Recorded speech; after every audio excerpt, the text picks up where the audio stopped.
ನನ್ನ ಪ್ರೀತಿಯ ಕರ್ನಾಟಕ ಜನತೆ ಶುಭ ಮುಂಜಾನೆ. Hey guys, good morning, welcome to my new vlog. ಇವಾಗ ಜಸ್ಟ್ ಟಿಫಿನ್ ಆಯಿತಾ. ನಾನು ಚೆನ್ನಾಗಿದ್ದೀನಿ, ನೀವೆಲ್ಲರೂ ಚೆನ್ನಾಗಿದ್ದೀರಿ ಅಂತ ನಾನು ಅಂದ್ಕೊಂಡಿದ್ದೀನಿ. ಹಾಗಿದ್ರೆ ಇವತ್ತಿನ ಲಾಗ್ನ ಸ್ಟಾರ್ಟ್ ಮಾಡೋಣ. ಇವತ್ತಿನ ಲಾಗ್ದ ಏನಪ್ಪ ವಿಶೇಷತೆ ಅಂತಂದ್ರೆ, ಲಾಸ್ಟ್ ಟೈಮ್ ನಾವು ಬಂಕಾಪುರದಲ್ಲಿರುವ 66 ಕಂಬದ ಗುಡಿ ಬಂದಿದ್ದೆ. ಹಾಗೆಯೇ ಗೋ ಸಂವರ್ಧನಾ ತಳಿಯ ಕೇಂದ್ರಕ್ಕೆ ಬಂದಿದ್ದೆ. ಬಟ್ ಅವತ್ತು ಗೋವುಗಳು ಸಿಕ್ಕಿರಲಿಲ್ಲ. ಅದ್ರ ಸಂಬಂಧ ಇವತ್ತು ನಾನು ಕಿಲಾರಿ ತಳಿ ಗೋ ಸಂವರ್ಧನಾ ಕೇಂದ್ರಕ್ಕೆ ಬರ್ತಾ ಇದ್ದೇನೆ. ಇವಾಗ ಗೋವುಗಳ ಸಂರಕ್ಷಣೆ ಯಾವ ಥರ ಆಗುತ್ತೆ ಅನ್ನೋದನ್ನು ನಾನು ನಿಮ್ಮ ಕ್ಲೀನಾಗಿ ಅದರ ಬಗ್ಗೆ ವಿವರಣೆ ಕೊಡೋ ಪ್ರಯತ್ನ ಮಾಡ್ತೀನಿ. ಹಾಗಿದ್ರೆ ಇವತ್ತಿನ ಲಾಗ್ದ ವಿಶೇಷತೆ ಅದಾಗಿರ್ತೈತಿ ಅಂತ ಹೇಳ್ತೀನಿ. ಇವಾಗ ನಾವು ಸಂವರ್ಧನಾ ಕೇಂದ್ರಕ್ಕೆ ಹೋಗ್ತಿದ್ದೀವಿ. ಇವಾಗ ಇದನ್ನು ನೋಡ್ತಾ ಇದ್ರಿ, ಇದೆಲ್ಲ ಆ ಗೋವುಗಳಿಗೆ ಮೇವುಗಳನ್ನು ಇಲ್ಲೇ ಬೆಳೀತಾರೆ. ಇವಾಗ ಆಲ್ರೆಡಿ ಬೆಳೆದಿದ್ದಾರೆ. ತುಂಬ ಜನ ಈ ಪ್ಲೇಸಿಗೆ ಬರ್ತಾರೆ. ಯಾಕಪ್ಪ ಅಂತಂತಂದ್ರೆ ಇದನ್ನು ನವಿಲು ಧಾಮ ಅನ್ನುವಂತ ಕರೀತಾರೆ. ಯಾಕಂತಂತಂದ್ರೆ ಇಲ್ಲಿ ನವಿಲುಗಳು ಜಾಸ್ತಿ ಇರ್ತಾವೆ. ಅದಕ್ಕೋಸ್ಕರ ಇದು ಒಂಥರ ಪ್ರವಾಸಿ ತಾಣನ ಆಗಿದೆ. ಯಾಕಪ್ಪ ಅಂತಂದರೆ ಇಲ್ಲಿ 66 ಕಂಬದ ಜಕಣಾಚಾರ್ಯರು ಕೆತ್ತಿರುವಂಥ ಕಲ್ಲಿನ ಕೋಟೆ ಇದೆ. ತುಂಬ ಅದ್ಭುತವಾಗಿದೆ. ನಾನು ಲಾಗಲ್ಲಿ ಲಾಸ್ಟ್ ಟೈಮ್ ನಿಮಗೆ ತೋರಿಸಿದ್ದೀನಿ. ಮತ್ತು ಇಲ್ಲಿ ಯಲ್ಲಮ್ಮನ ದೇವಸ್ಥಾನ ಇದೆ, ಕೋಟೆ ಯಲ್ಲಮ್ಮನ ದೇವಸ್ಥಾನ. ಪ್ರತಿ ಹುಣ್ಣಿಮೆಗೆ ಈ ದೇವಸ್ಥಾನಕ್ಕೆ ಬರ್ತಾರೆ ಜನ. ಹಾಗೆಯೇ ಇಲ್ಲಿ ಮೊಲ ಸಾಕಾಣಿಕೆ ಕೇಂದ್ರ ಇತ್ತು ಮೊದಲು. ಇವಾಗ ಆ ಮೊಲ ಸಾಕಾಣಿಕೆ ಕೇಂದ್ರವನ್ನು ತೆಗೆದಿದ್ದಾರೆ. ಇವಾಗಿರೋದು ಕಿಲಾರಿ ತಳಿ ಗೋ ಸಂವರ್ಧನಾ ಕೇಂದ್ರ ಮಾತ್ರ ಇದೆ. ಇನ್ನೇನು ಕೆಲವೇ ನಿಮಿಷಗಳಲ್ಲಿ ನಾವು ಅಲ್ಲಿ ಹೋಗ್ತೀವಿ. ನಾನು ನಿಮಗೆ ತೋರಿಸ್ತೀನಿ ಮರಿಗಳನ್ನು ಯಾವ ಥರ ಪಾಲನೆ ಮಾಡ್ತಾರೆ, ಗೋವುಗಳನ್ನು ಯಾವ ಥರ ಪಾಲನೆ ಮಾಡ್ತಾರೆ, ಮತ್ತು ಅದಕ್ಕೆ ಆಹಾರದನ್ನು ಯಾವ ಥರ ಮಾಡ್ತಾರೆ, ಆಹಾರವನ್ನು ಯಾವ ಥರ ಕೊಡ್ತಾರೆ ಅನ್ನೋದನ್ನು ನಾನು ನಿಮಗೆ ಅದ್ರ ಬಗ್ಗೆ ಕ್ಲೀನಾಗಿ ಇವತ್ತು ವಿವರಣೆ ಕೊಡ್ತೀನಿ. ಇನ್ನೊಂದು ಕೆಲವೇ ನಿಮಿಷಗಳಲ್ಲಿ ನಾವು ಅದನ್ನ ರೀಚ್ ಆಗ್ತೀವಿ.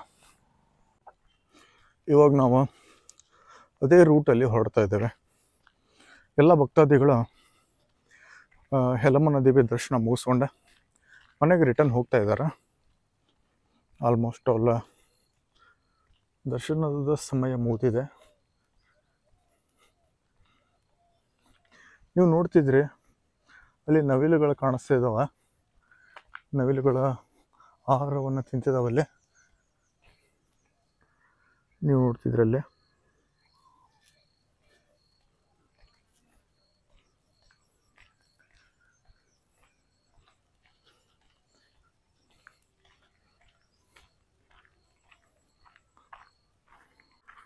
ನಾವಿವಾಗ ಕಿಲಾರಿ ತಳಿ ಗೋ ಸಂವರ್ಧನಾ ಕೇಂದ್ರಕ್ಕೆ ಬಂದಾಯ್ತಾ.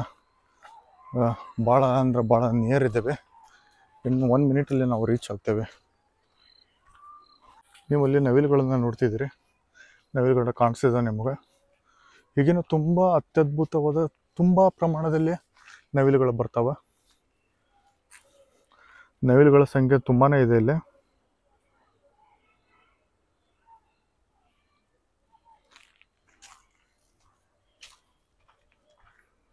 ಇವಾಗ ನೀವೇ ನೋಡ್ತಿದ್ರಿ ಈ ಶೆಡ್ಡ, ಇದು ಜಾನುವಾರು ಸಾಕಾಣಿಕೆದ ಶೆಡ್ ಇದೆ. ಆಲ್ಮೋಸ್ಟ್ ಎಲ್ಲ ಜಾನುವಾರುಗಳು ಇಲ್ಲೇ ಇರ್ತಾವೆ. ಇದಕ್ಕೆ ಸಪ್ರೇಟಾಗಿ ವಿಂಗಡೆಯನ್ನು ಮಾಡಿದ್ದಾರೆ. ದೊಡ್ಡ ಹಸುಗಳು ಬೇರೆ ಕಡೆ ಇರ್ತಾವೆ, ಮರಿಗಳು ಬೇರೆ ಕಡೆ ಇರ್ತಾವೆ, ಮತ್ತು ಹೋರಿಗಳು ಬೇರೆ ಕಡೆ ಇರ್ತಾವೆ.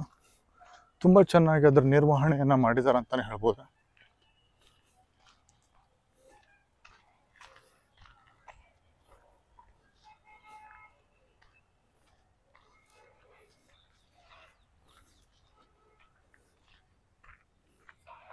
ಇವಾಗ ನಾ ತೋರಿಸ್ತೀನಿ ಕಿಲಾರಿ ತಳಿ ಆಕಳಗಳನ್ನು ಯಾವ ಥರ ಸಂರಕ್ಷಣೆ ಮಾಡ್ತಾರೆ, ಸಂವರ್ಧನೆ ಮಾಡ್ತಾರೆ ಮತ್ತು ನಿರ್ವಹಣೆಯನ್ನು ಮಾಡ್ತಾರೆ ಅನ್ನೋದನ್ನು ತುಂಬ ಚೆನ್ನಾಗಿ ಮೇಂಟೈನ್ ಮಾಡಿದ್ದಾರೆ. ತುಂಬ ಅದ್ಭುತವಾಗಿ ಮೇಂಟೈನ್ ಮಾಡಿದ್ದಾರೆ ಅಂತಲೇ ಹೇಳ್ಬೋದು. ತುಂಬ ಬ್ಯೂಟಿಫುಲ್ ಆಗಿದೆ. ನಾನು ನಿಮಗೆ ತೋರಿಸ್ತೀನಿ ಇವಾಗ. ಆಕಳುಗಳು ತುಂಬ ಚೆನ್ನಾಗಿದ್ದಾವೆ ಅವರು ಆ ಥರ ನಿರ್ವಹಣೆ ಮಾಡೋದ್ರಿಂದನೂ ಕೂಡ. ನೀವು ನೋಡ್ತಿದ್ರಿ ಇಲ್ಲಿ ಈ ಶೆಡ್ಡಲ್ಲಿ ಸುಮಾರು 35 ಆಕಳುಗಳಿದ್ದಾವೆ. ತುಂಬ ಚೆನ್ನಾಗಿ ನಿರ್ವಹಣೆ ಮಾಡಿದ್ದಾರೆ. ಅದಕ್ಕೆ ಆಹಾರದಾಗಿರ್ಬೋದು, ನೀರಾಗಿರ್ಬೋದು, ಯಾವುದೇ ತೊಂದರೆಗಳು ಬರದೇ ಇರೋ ಥರ ತುಂಬ ಚೆನ್ನಾಗಿ ಕ್ಲೀನಾಗಿ ಮೇಂಟೈನ್ ಮಾಡಿದ್ದಾರೆ ಅಂತಲೇ ಹೇಳ್ಬೋದು. ನೀವು ನೋಡ್ತಿದ್ರಿ ಶೆಡ್ಡಲ್ಲಿ ತುಂಬ ಸ್ವಚ್ಛವಾಗಿದೆ ಅಂತಲೇ ಹೇಳ್ಬೋದು. ಮತ್ತು ಮರಿಗಳನ್ನು ಹಾಕಿದಾವೆ. ಇವಾಗ ಸಣ್ಣ ಸಣ್ಣ ಮರಿಗಳನ್ನು ಇದ್ದಾವೆ. ನೀವು ನೋಡ್ತಿದ್ರಿ ಇಲ್ಲೇ.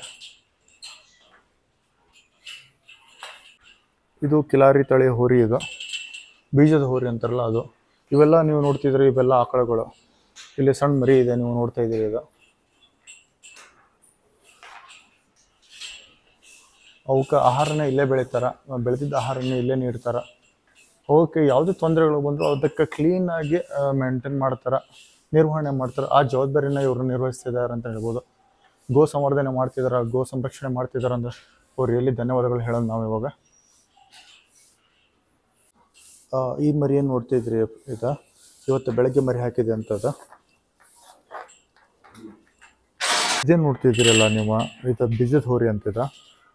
ಇಲ್ಲಿ ಎಲ್ಲ ಹಸುಗಳಿಗೆ ಈ ಹೋರಿಯಿಂದ ಕ್ರಾಸ್ ಮಾಡಿಸ್ತಾರೆ. ತುಂಬ ಚೆನ್ನಾಗಿ ಮೇಂಟೈನ್ ಮಾಡಿದ್ದಾರೆ ಅಂತಲೇ ಹೇಳ್ಬೋದು. ಟೋಟಲಾಗಿ ಈ ಶೆಡ್ಡಲ್ಲಿ 35 ಹಸುಗಳಿದ್ದಾವೆ. ಕೆಲವೊಂದನ್ನು ಇವತ್ತು ಮರಿ ಹಾಕಿದಾವೆ. ಇನ್ನು ಕೆಲವೊಂದು ಮರಿಗಳು ಹಾಕಿ 1 ವಾರ ಆಗಿದ್ದಾವೆ. ಮತ್ತು ಇನ್ನೊಂದು ಕೆಲವೊಂದು ಹಸುಗಳ ಗರ್ಭವನ್ನು ಧರಿಸಿದಾವೆ ಅಂತಲೇ ಹೇಳ್ಬೋದು.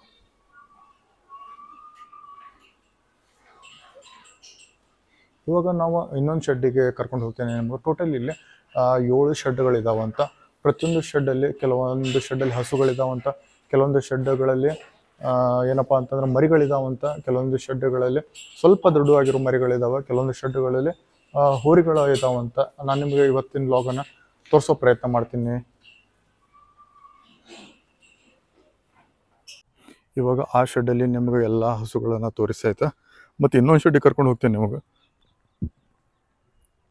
ಅಲ್ಲಿ ಹಸುಗಳು ಯಾವ ಥರ ಇದ್ದಾವೆ, ಅಲ್ಲಿ ನಿರ್ವಹಣೆಯನ್ನು ಯಾವ ಥರ ಮಾಡಿದ್ದಾರೆ ಅನ್ನೋದು ನಾನು ನಿಮಗೆ ತೋರಿಸ್ತೀನಿ. ಇವಾಗ ನಾವು ಎತ್ತುಗಳ ಶೆಡ್ಡಿಗೆ ಹೋಗೋಣ. ಇಲ್ಲಿ ಎತ್ತುಗಳನ್ನು ಎದಕ್ಕೆ ಯೂಸ್ ಮಾಡ್ತಾರಪ್ಪ ಅಂತಂತಂದ್ರೆ ಹೊಲ ಉಳುಮೆಗಾಗಿ ಎತ್ತುಗಳನ್ನು ಇಲ್ಲಿ ಸಾಕಿದ್ದಾರೆ.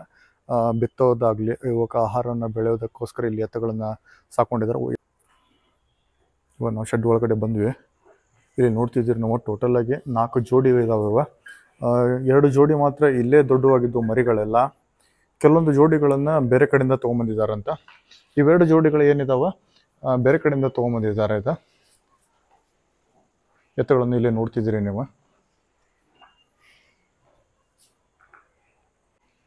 ಇಲ್ಲಿ ಎತ್ತುಗಳಿದಾವಲ್ಲ, ಈ ಎತ್ತುಗಳನ್ನು ಇಲ್ಲೇ ಬೆಳೆದಿದ್ವು ಅಂತವ.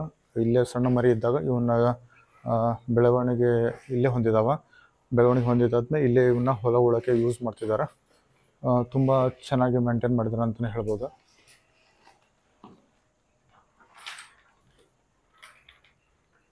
ನಾವಿವಾಗ ಹಸುಗಳನ್ನು ನೋಡಿ ಆಯ್ತು, ಎತ್ತುಗಳನ್ನು ನೋಡಿ ಆಯ್ತು. ನಾವಿವಾಗ ಕರುಗಳ ಶೆಡ್ಡಿಗೆ ಹೋಗ್ತಿದ್ದೀವಿ.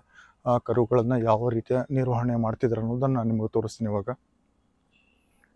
ಈ ಶೆಡ್ ಒಳಗಡೆ ಕರುಗಳಿಗೆ ಶೆಡ್ ಅಂತ ಸಪ್ರೇಟಾಗಿ ಮಾಡಿದ್ದಾರೆ. ಇಲ್ಲಿ ಕರುಗಳು ಮಾತ್ರ ಇರೋದು.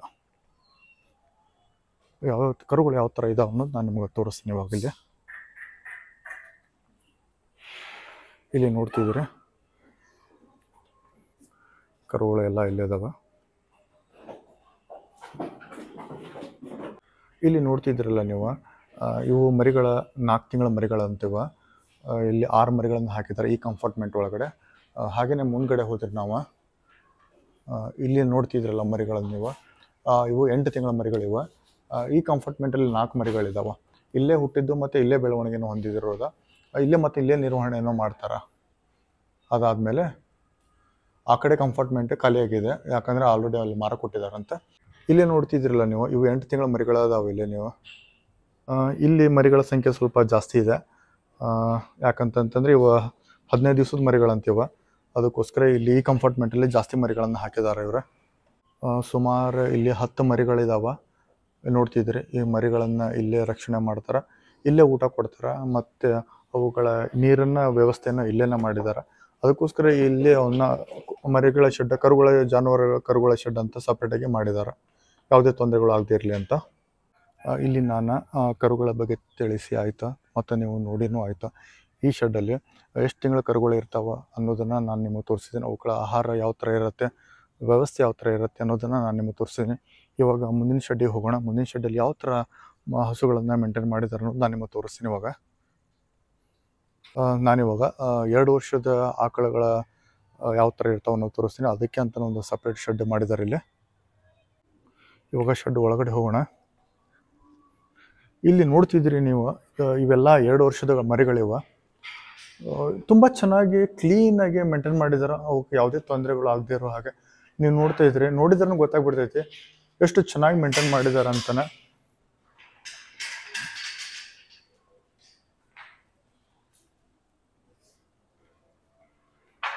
ಇವಾಗ ನಾವು ಸ್ವಲ್ಪ ಗೋ ಸೇವೆಯನ್ನು ಮಾಡೋಣ. ಗೋಗಳಿಗೆ ಸ್ವಲ್ಪ ಹುಲ್ಲನ್ನು ಹಾಕೋಣ ಅಂತ ನಾನು ಹಾಕಕ್ಕೆ ಹೋಗ್ತಿದ್ದೇನೆ. ಇವಾಗ ನಾವು ಈ ಹುಲ್ಲನ್ನು ಅಲ್ಲಿ ಹಸುಗಳಿಗೆ ಹಾಕೋಣ.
ನಾವು ಇವಾಗ ಎಲ್ಲ ಹಸುಗಳಿಗೆ ಮೇವನ್ನು ಹಾಕಿ ಆಯಿತಾ, ತುಂಬ ಖುಷಿಯಿಂದ ತಿಂತಾ ಇದ್ದಾವೆ ಅಂತ ಹೇಳ್ಬೋದು.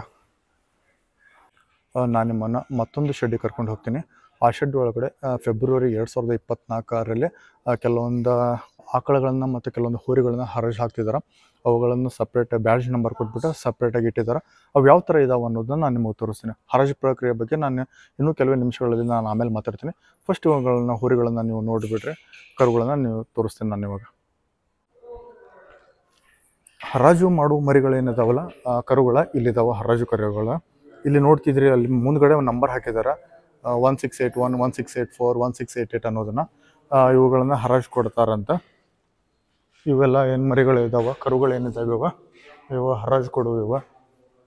ಒಂದು ನೀವೇನಾದರೂ ತೊಗೋಬೇಕಂತ ಪ್ಲ್ಯಾನ್ ಮಾಡಿದರೆ ಇಲ್ಲಿ ಬಂದು ಸಂಪರ್ಕ ಮಾಡಿರಿ ಅಂತ ನಾನು ನಿಮಗೆ ಹೇಳ್ತೀನಿ. ತುಂಬ ಚೆನ್ನಾಗಿ ಡೆವಲಪ್ಮೆಂಟ್ ಮಾಡಿದ್ದಾರೆ, ತುಂಬ ಚೆನ್ನಾಗಿ ಬೆಳೆಸಿದ್ದಾರೆ ಅಂತಲೇ ಹೇಳ್ಬೋದು. ಇಲ್ಲಿ ಏನು ನೋಡ್ತಿದ್ದೀರಿ ನೀವು, ಈ ಆಕಳುಗಳನ್ನು ಅವ್ರ ತಳಿ ಸಂವರ್ಧನೆ ಮಾಡೋಕೆ ಇಟ್ಕೊಂಡಿದ್ದಾರೆ. ಹಾಗೇನಾದರೂ ತೊಂದರೆ ಆಗಿದ್ದರೆ ಇವು ಆಕಳುಗಳನ್ನ ಕೊಡ್ತಾರಂತ. ಇವಾಗ ಸದ್ಯಕ್ಕೆ ಅವ್ರಿಗೆ ಏನಿದೆಯಪ್ಪ ಅಂತಂತಂದ್ರೆ ತಳಿ ಸಂವರ್ಧನೆ ಮಾಡೋಕೆ, ಇನ್ನೂ ಹೆಚ್ಚಿನ ಪ್ರಮಾಣದಲ್ಲಿ ಮಾಡೋಕ್ಕೆ ಬೇರೆ ಬೇರೆ ಊರುಗಳಿಂದ ಕಿಲಾರಿ ತಳಿಗಳ ಆಕಳುಗಳನ್ನು ತೊಗೊಂಬಂದಿದ್ದಾರೆ. ಇಲ್ಲಿ ಏನು ನೋಡ್ತಿದ್ದೀರಲ್ಲ ಇವು ಆಕಳುಗಳನ್ನು ಇಲ್ಲಿ ಸಂವರ್ಧನೆ ಮಾಡೋದಿದೆ. ಇವುಗಳ ನಿರ್ವಹಣೆ ಅಂತೂ ತುಂಬ ಅದ್ಭುತ ಅಂತಲೇ ಹೇಳ್ಬೋದು. ಆಮೇಲೆ ಇವ್ರದ್ದು ಹರಾಜು ಪ್ರಕ್ರಿಯೆ ನಡೀತೈತೆ ಅಂತ ರೈತರ ಮೇಲೆ ಅದು ಡಿಪೆಂಡ್ ಆಗ್ತೈತಿ ಅಂತ. ಆಮೇಲೆ ಹರಾಜು ಪ್ರಕ್ರಿಯೆಯಲ್ಲಿ ಎಷ್ಟು ರೇಟ್ ಫಿಕ್ಸ್ ಆಗ್ತೈತಿ ಅದನ್ನು ಅವ್ರಿಗೆ ಫಿಕ್ಸ್ ಮಾಡಿ ಮಾರಾಟ ಮಾಡ್ತಾರಂತ. ಇದು ಪ್ರತಿ ವರ್ಷ ಫೆಬ್ರವರಿಯಲ್ಲಿ ಹರಾಜು ಪ್ರಕ್ರಿಯೆ ನಡೀತೈತೆ ಅಂತ. ಇಲ್ಲಿ ಏನು ನೋಡ್ತಿದ್ರಿ ಈ ಮರಿಗಳನ್ನು ಆಚೆಯಿಂದ ತಂದಿದ್ದಾರಂತ, ಇವುಗಳ ಸಂತತಿಯನ್ನು ಹೆಚ್ಚಿಗೆ ಮಾಡೋಕ್ಕೆ.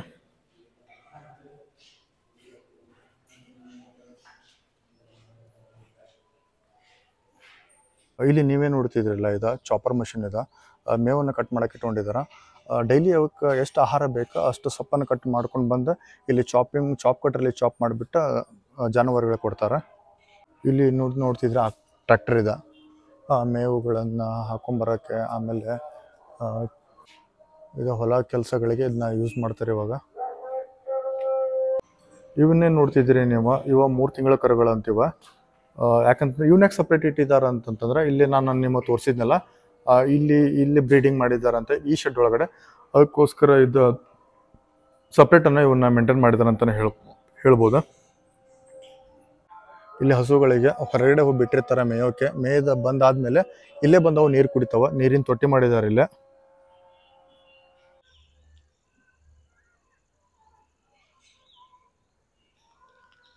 ಇದೇ ನೋಡ್ತಿದ್ರಿ, ಇದು ಕರುಗಳ ದಡ್ಡಿ ಇದೆ. ಬೆಳಗ್ಗೆ 9 ಗಂಟೆ ಅಷ್ಟೊತ್ತಿಗೆ ಕರುಗಳನ್ನೆಲ್ಲ ಇಲ್ಲೇ ಬಿಡ್ತಾರೆ. ನಾನು ಇವಾಗ ನಿಮಗೆ ಗೊತ್ತಿರೋ ಹಾಗೆ ಕಿಲಾರಿ ತಳಿ ಗೋ ಸಂವರ್ಧನಾ ಕೇಂದ್ರ ಬಂಕಾಪುರದಲ್ಲಿದ್ದೇನೆ. ಇದು ಸುಮಾರು 180 ಎಕರೆ ಇದೆ. ಈ ಪ್ರದೇಶದಲ್ಲಿ ಏನೇ ಬೆಳೆದ್ರು ಇಲ್ಲಿ ಗೋ ಸಂರಕ್ಷಣೆಗೆ ಉಪಯೋಗ ಮಾಡ್ತಾರೆ. ಗೋಗಳಿಗೆ ಆಹಾರವಾಗಿ ಉಪಯೋಗ ಮಾಡ್ತಾರೆ. ತುಂಬ ಚೆನ್ನಾಗಿ, ತುಂಬ ಕ್ಲೀನಾಗಿ, ತುಂಬ ಸ್ವಚ್ಛವಾಗಿ ಸಂರಕ್ಷಣೆಯನ್ನು ಮಾಡಿದ್ದಾರೆ. ಒಂದೊಂದು ಹಸುನು ತುಂಬ ಅದ್ಭುತವಾಗಿ ಬೆಳವಣಿಗೆನ ಹೊಂದಿದಾವೆ ಅಂತ ಹೇಳ್ಬೋದು. ಯಾಕಂತಂದರೆ ಅಷ್ಟು ಚೆನ್ನಾಗಿ ಇಲ್ಲಿ ಅದ್ರ ಬಗ್ಗೆ, ಹಸುಗಳ ಬಗ್ಗೆ ಕೇರ್ ತೊಗೊಳ್ತಾರೆ. ಯಾವುದೇ ರೀತಿ ತೊಂದರೆ ಆಗದೇ ಇರೋ ಥರ ಅವ್ರು ನೋಡ್ಕೊಳ್ತಿದ್ದಾರೆ ಅಂತ ಹೇಳ್ಬೋದು. ತುಂಬ ರಿಯಲಿ ಗ್ರೇಟ್. ಮತ್ತು ಇದರ ಜೊತೆಗೆ ಸಂವರ್ಧನೆ ಜೊತೆಗೆ ಗೋಪಾಲನೆ ಕೂಡ ಅವರ ಒಂದು ರೀತಿ ಮಾಡ್ತಿದ್ದಾರೆ ಅಂದ್ರೆ ತಪ್ಪಾಗಕ್ಕಿಲ್ಲ. Really they are doing great work ಅಂತಲೇ ಹೇಳ್ಬೋದು. ನೀವು ಒಂದು ವೇಳೆ ನೀವೇನಾದರೂ ಬಂಕಾಪುರ ಸುತ್ತಮುತ್ತ ಇದ್ದರೆ, ಅಥವಾ ನೀವೇನಾದರೂ ಬಂಕಾಪುರಕ್ಕೆ ಬಂದಿದ್ದರೆ, ಕಿಲಾರಿ ತಳಿ ಗೋ ಸಂವರ್ಧನಾ ಕೇಂದ್ರಕ್ಕೆ ಬನ್ನಿರಿ, ಒಂದ್ಸಲ ವಿಸಿಟ್ ಮಾಡಿರಿ ಅಂತ ನಾನು ನಿಮ್ಮಲ್ಲಿ ವಿನಂತಿ ಮಾಡ್ಕೊಳ್ತೀನಿ. ತುಂಬ ಅದ್ಭುತವಾಗಿದೆ ಫಾರ್ಮ್. ಹಸುಗಳು ತುಂಬಾ ಚೆನ್ನಾಗಿದೆ. ಹಾಗೆಯೇ ಕೂಡ ಮುಂದಿನ ವಾರ ಅಂತಂತಂದರೆ ಬರುವ ತಿಂಗಳಲ್ಲಿ ಫೆಬ್ರವರಿಯಲ್ಲಿ ಇದರಿಂದ ಹರಾಜು ಪ್ರಕ್ರಿಯೆ ನಡೀತೈತೆ ಅಂತ. ಪ್ರತಿಯೊಂದು ಕರುಗಳನ್ನು, ಪ್ರತಿಯೊಂದು ಹೋರಿಗಳನ್ನು ಇಲ್ಲಿ ಮಾರಕ್ಕೆ ಕೊಡ್ತಾರಂತ. ಯಾವುದೇ ರೈತರು ತಮಗೇನಾದರೂ ಅವಶ್ಯಕತೆ ಇದ್ದಲ್ಲಿ ಈ ಕಿಲಾರಿ ತಳಿಯನ್ನು ತೊಗೋಬೇಕಂತ ನೀವೇನಾದರೂ ಅಂದ್ಕೊಂಡಿದ್ರೆ ದಯವಿಟ್ಟು ಇಲ್ಲಿ ಬನ್ನಿರಿ. ಅದಕ್ಕೆ ಉನ್ನತ ಅಧಿಕಾರಿಗಳ ಹತ್ರ ಬನ್ನಿರಿ. ಅದು ಹರಾಜು ಪ್ರಕ್ರಿಯೆಯಲ್ಲಿ ಪಾಲ್ಗೊಳ್ಳ್ರಿ. ನಿಮಗೆ ಅನುಕೂಲವಾದ ರೀತಿಯಲ್ಲಿ ನೀವು ಅದನ್ನು ತೊಡಗಿಸಿಕೊಳ್ಳಿ ಅಂತ ನಾನು ನಿಮ್ಮಲ್ಲಿ ಕೇಳ್ಕೊಳ್ತೀನಿ. ಹಾಗೆಯೇ ಎಂದಿನಂತೆ ಇವತ್ತಿನ ಲಾಗನ್ನು ಮುಗಿಸೋ ಸಮಯ ನಿಮ್ಮ ಪ್ರೀತಿ, ಪ್ರೋತ್ಸಾಹ, ಆಶೀರ್ವಾದ ಸದಾ ನನ್ನ ಮೇಲೆ ಇರಲಿ ಅಂತ ಕೇಳ್ಕೊಳ್ತೀನಿ. ಮತ್ತೆ ಮುಂದಿನ ವಿಡಿಯೋದಲ್ಲಿ ಸಿಗ್ತೀನಿ. ಒಂದು ವೇಳೆ ನನ್ನ ವಿಡಿಯೋ ನಿಮಗೆ ಇಷ್ಟ ಆಗಿದೆ ಪ್ಲೀಸ್ ಲೈಕ್ ಮಾಡಿ, ಶೇರ್ ಮಾಡಿ, ಮತ್ತು ನನ್ನ ಚಾನಲ್ನ ಸಬ್ಸ್ಕ್ರೈಬ್ ಮಾಡಿ. ನಿಮ್ಮ ಅಭಿಮಾನಿ ಮಂಜುನಾಥ್ ನಿಮ್ಮೊಂದಿಗೆ. ಧನ್ಯವಾದಗಳು. ಬಾಯ್.